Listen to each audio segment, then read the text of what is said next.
वाली होए बेटी ओ नहीं हुंदी जिहड़ी बाप दी इज्जत गैरत दा जनाजा कढ़ के अदालतां दे अंदर जाके निकाह कर ले।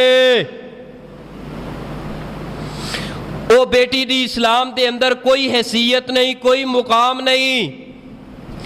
वो बेटी नहीं बल्कि बेटी औरत दी सूरत दे अंदर हैवान है, जानिया है, बदकारा है। ओ औरत तो बच्ची अदालत दे अंदर मफरूर बच्ची दा निकाह पढ़ाने वाला मौलवी होए ओ भी हया वाला नहीं, गैरत वाला नहीं।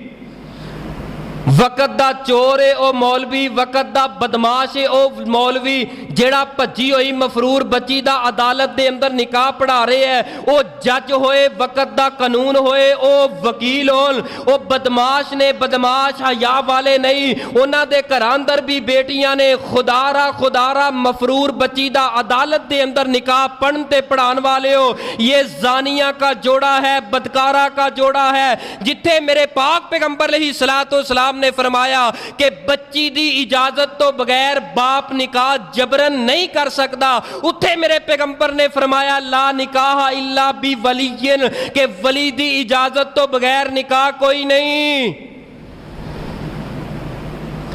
मैनू दस हाँ भाई रमजान साहब, जिस बाप ने, जिस मां ने 18, 20, 22, 23 साल तक पढ़ाया होए, ओदे नखरे उठाए होन, ओनू हर किस्म की सहूलत दी होए, वो बाप दे सिर अंदर खे पा के अदालत अंदर जाके ते अपने आशना दे नाल कर ले हाँ निकाह, उस बाप जिंदे जी जिंदा लाश बनेगा या नहीं बनेगा?